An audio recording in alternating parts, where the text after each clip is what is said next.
Welcome to Sports Bash, presented by the Embassy Diner, located at 4280 Hempstead Turnpike in Bethpage, where every customer is considered family. Mention Sports Bash and get a free dessert with your meal. Sports Bash also brought to you by TicketBash.com, by the offices of Dr. Anthony Ippolito at Chiropractic Care Plus, located at 1 John Street in Babylon. Chiropractic Care Plus is the only choice when searching for Long Island chiropractors. Give Dr. Ippolito a call at 631-669-6221. By the Marty Lyons Foundation, the official charity of Sports Bash Media. The third annual Bowling for Wishes event is coming up on August 23rd at Levittown Lanes in Levittown. For more details and to purchase tickets, go to martylyonsfoundation.org. And by Collaborate Studios, a content marketing production facility. For more info, call them at 516-509-8277. And good morning, everybody. I'm Peter Schwartz. Later on in the show, we'll play Stump the Wiz. We'll check out the Sports Bash Media poll question of the day, and we'll have this day in sports history. But first, we want to welcome in our very special guest. Had a chance to get to know this guy during his time as a wide receiver for the New York Jets and stayed in touch with him, and so happy that he's getting a chance to be a head coach for Limestone University, replacing the legendary coach Mike Furry. So he moves up from assistant coach to now being the head coach at Limestone. Want to welcome in my old friend Jerricho Cotchery. Jerricho, it's Peter. How are you? I am doing great. I appreciate you having me on. It's always great to catch up and talk to you. And I know we want to get some opportunity to talk about your time with the Jets, but I want to, for the first time, at least speaking to you, congratulate you on being elevated to head coach at Limestone, taking over for Mike Furry, who left for a job with South Carolina. For you, how excited are you to get this chance to be a head coach? I'm very excited, really grateful for the opportunity, and just really thankful for the support that I've gotten thus far. A lot of great things going on at our university, and so I'm just excited about the university as a whole right now and the direction that it is headed in, and really looking forward to this season. We got a good group coming back, but we got to put in a lot of work in between now and that first game, to get building towards what we're trying to achieve this year. But I'm really, really excited about this year ahead. I had a chance to, work with Mike Furry for a number of years when he played for the Dragons and stayed close friends with him over the years. And you've kind of got some big shoes to fill there at Limestone because, he planted the seed a couple of times there at that university. I know I think you have a brand new stadium that recently opened too. So you're stepping into some big shoes that Mike left behind. Yeah, he did a wonderful job, especially with, building the staff. I came in with him in 2022, and we, just from the first staff until now, just been really good group to work alongside, and kept most of that staff in place. I had to hire a few more guys, but he did a really good job acquiring good staff and building a roster as well, and so. We just tried to build upon, what we had begun back in 2022 and just try to keep that going. So what's been the biggest adjustment for you from going from assistant coach to head coach? Obviously, there's, different ways of planning out your day and different responsibilities. Has it been a big adjustment for you becoming the head coach? Well, I just kind of had an idea of what the seat was going to be like. There's a lot more that comes with being the head coach, but you can't really know until you're in the seat, and so there's a lot more on the plate. Things that you aren't aware of and won't be aware of as an assistant. Because a lot of the times the head coach just has to handle those things himself. In order to keep things moving smoothly, and so just. There's some of those things I know as an assistant, man. It was a lot of ball being discussed from on my end, and just every day thinking about how I can get the guys better. Drill progression as a wide receiver coach, and all of these things. There, just having a good old time. Coaching my guys up, and when any issues came up, to say, hey, that's out of my department. Mm-hmm. You got to go and talk to the head man for that. don't have that privilege anymore. Do you like the whole recruiting scene now? Because obviously in recent years the whole recruiting thing got different with the transfer portal and players are moving around all the time. Do you find that to be one of the biggest challenges? I mean, I love the recruiting aspect of it. You're closer to high school ball, and there's a lot of football purity in high school ball. A lot of hungry guys that's just willing to work and just have a fire in their eyes about achieving their goals. And so I'm closer to that. You get to get closer to the head coaches and the coaches, in the local areas and so there's a lot of fun and excitement in that. Phillip Rivers and I used to talk about, being high school head coaches, high school coaches all the time, and he became one. And but now I'm a little bit closer to that, and it's fun. It's a lot of fun because you can see where the guys are, at their stage of development, and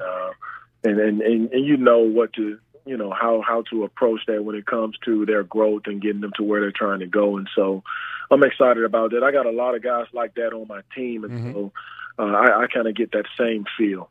We're talking to former Jets wide receiver Jerricho Cotchery, who is now the new head coach at Limestone University. So he'll be the main guy for Limestone this coming season. And I know, Jerricho, as we tape the interview, you can watch it back when it gets posted on Facebook and YouTube. But just so you know, for the context of our chat, I'm wearing the Jerricho Cotchery jersey that your wife Mercedes gave me a number of years ago when we had a chance to, I covered the Jets back for ESPN Radio, and Mercedes was nice enough at a game to meet me and hand me one of your jerseys. So just so you know, it didn't just get thrown in a box. I still wear it.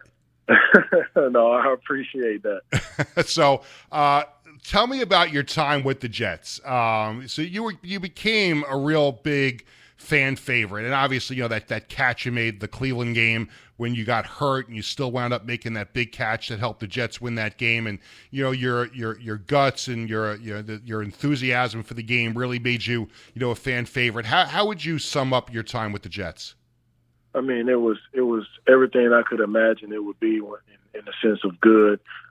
Just being drafted to the Jets, that's the team that I felt like showed me the most love during the whole draft process, and so I grew a liking to the Jets, and when that came about, just from day one, from the front office to the coaching staff, to my teammates in the locker room, it was just a great experience, and those 7 years were nothing short of amazing for my wife and I. We had a chance to grow up in our marriage together with the Jets, and it was just fun, just to be able to be developed in the program, and Woody Johnson just going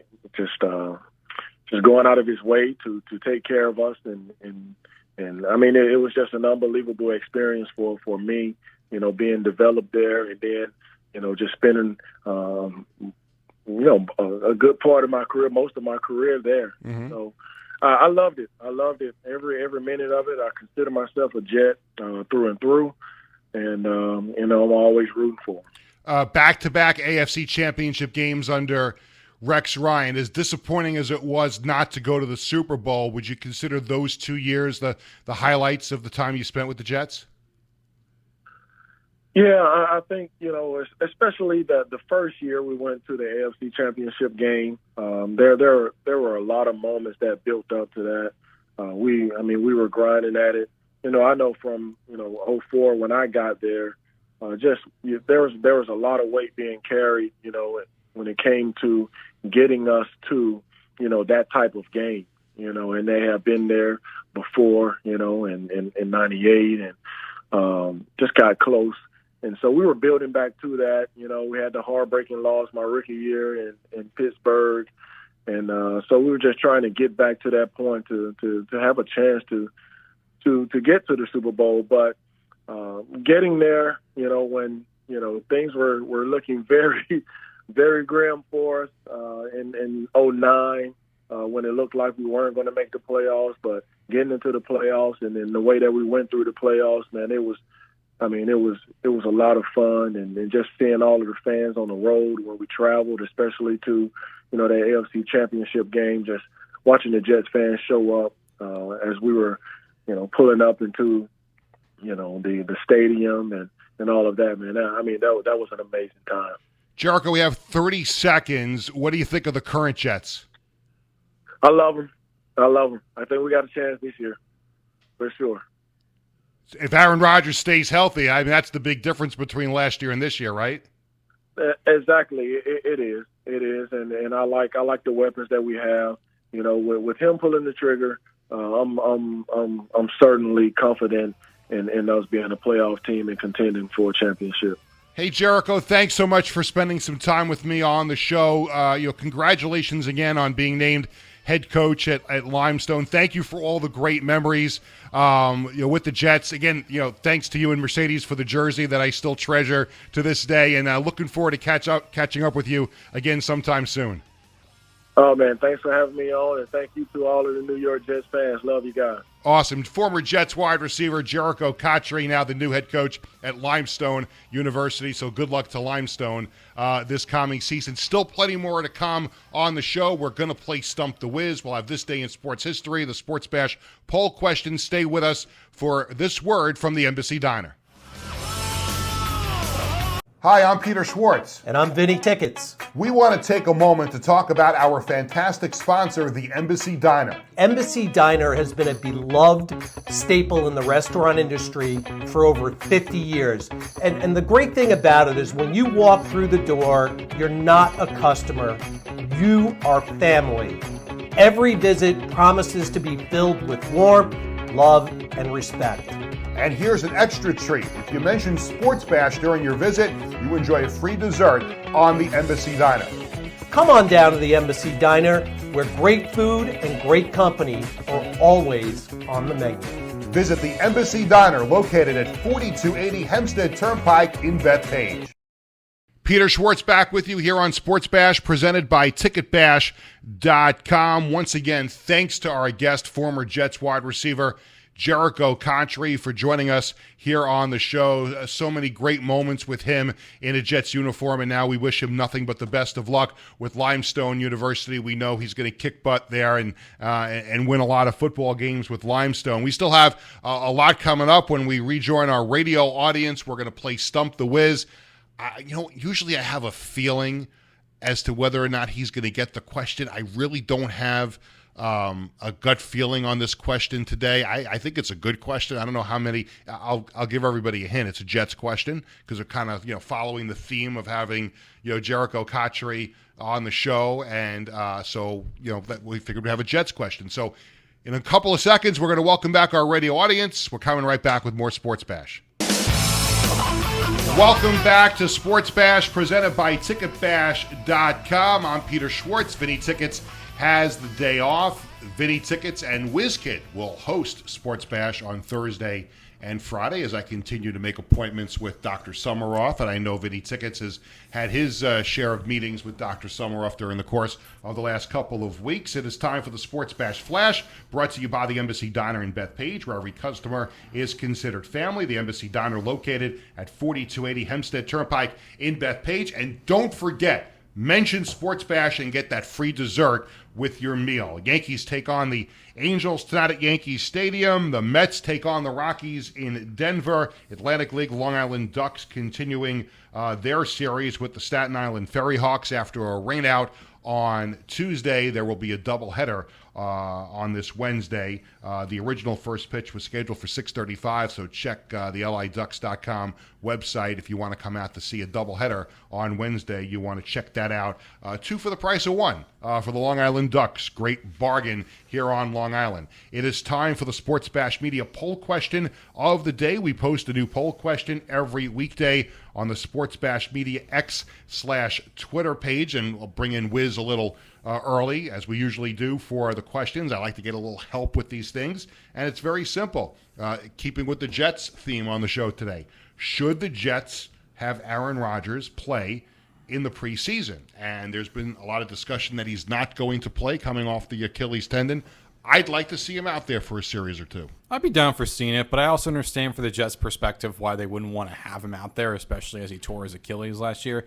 But I would say, for the fans that come to these preseason games, why not have Aaron Rodgers do a series or two? That'd be fun for the fans. Granted, it could affect his regimen a little bit, but look, there's a risk in life doing anything. You can hurt your Achilles tendon walking down the street. So I especially coming off the injury, I would love to see him just get his feet off the ground a little bit and run around a little bit and complete some passes like he did for the 1 or 2 series he played last year against the Giants. So the choices are yes or no. Should the Jets have Aaron Rodgers play in the preseason? We still have Stump the Wiz coming up, but first, this day in sports history. Well, keeping with the Olympic theme, on this scene in 2021, so 3 years ago, the U.S. men's Olympic team won their 4th straight Olympic gold medal for basketball in a commanding win over France. Now, there was some skepticism for this team in particular because they lost to France in the group stages.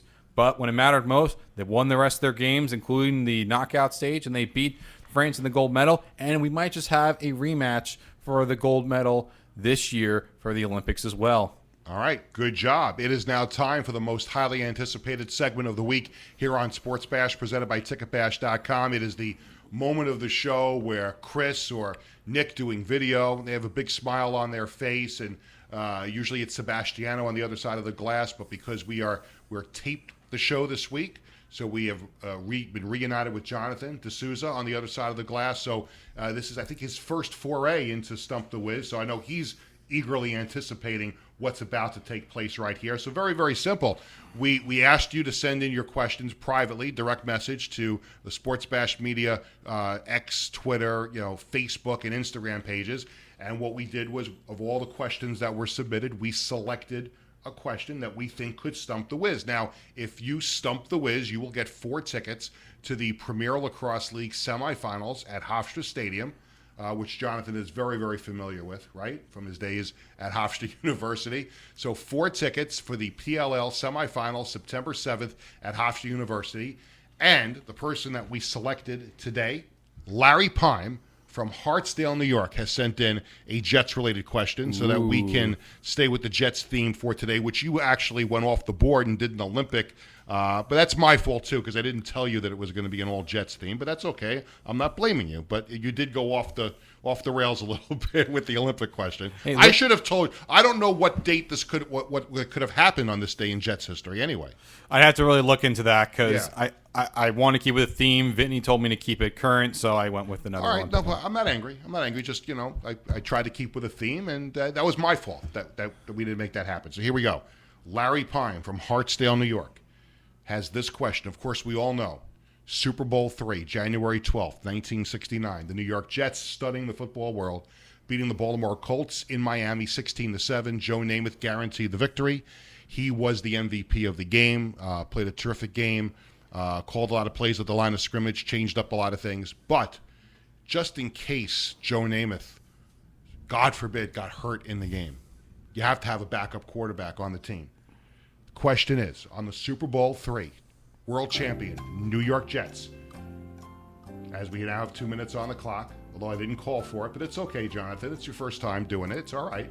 It's okay. Can we reset the clock? Because I want to make sure we get Vinny the full 2 minutes. Because I usually say, and away we go. Okay? All right, here we go. No problem. No, we have plenty of time. 4.5 minutes left on the show. Plenty of time. The question is, who was the backup quarterback on the Super Bowl III world champion New York Jets? We have 2 minutes on the clock, and away we go. Well, when it comes to backup quarterbacks that were well known in the AFL, one that comes to mind is Darryl LaMonica, but he was in the Raiders at this time, so it wasn't him. It was not Darryl LaMonica. Though I think he should be in Canton. I got to say that, too. Well, that's a story for another day, but okay. Yeah. Down to 140. I think it was a Patriot. Someone that was mostly known for the Patriots. Bay Pirelli. I think it was Bay Pirelli. That is correct. Stop the clock with 1:33 on the clock. It only took 27 seconds for WizKid to demolish this question. Oh, can we get a round of applause for WizKid? Tremendous job. I didn't have a good feeling. I thought this was something you probably would get. then again, you never know with these things. Like how many Jet fans would even know that Babe Parilli was the backup quarterback? You knew. You're not a Jet fan, though. You're a Falcons fan. Yes, you can thank Matt Ryan for that. Yeah, there you go. Okay. But as for Babe Parilli, you want to ask about that? Well, yeah, I was going to say, how did you realize that in your unbelievable brain? Well, because I remember reading a lot of articles of Babe Parilli way back in the day, and said that he was a very underrated player for his day for the Patriots, and of course became a backup for the Jets. Not very well known, especially for the Patriots, because you had Steve Grogan, Tony Eason, Drew Bledsoe, and of course Tom Brady. But he's also someone that you can't forget in early Patriots history, although he was still overshadowed by the legend of his time in Gino Cappelletti, another Canton snub. But I think for Parilli, just thinking within the rivalry of the Patriots and the Jets, especially back in the day, it's another feather in the cap there. That, hey, a Patriots quarterback got it with the Jets before the Patriots got their own. Extra points. I don't have anything else to give you, but for extra points, can you tell me what number Babe Parilli? We know Joe Namath wore number 12, and I do have a Joe Namath jersey. I'll have to wear it when the season starts. Do you know what number Babe Parilli wore? I think he was 14. You're very, very close. I think it was definitely in the double digits. It was a double-digit number. You were very, very close. How about think Tim Tebow? Oh, yeah.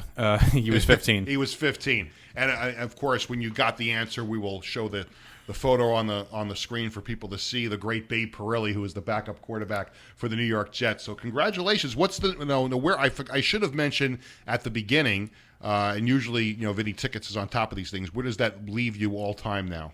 Well, considering that you decided not to add last week's with Kevin Cavillas, that means I'm 7-12 now for my answer. 7-4-12. So you got 7 right, 5 wrong, which is a good number considering where you started. So he dug himself a big hole, but you were able to get yourself out of it. So good job.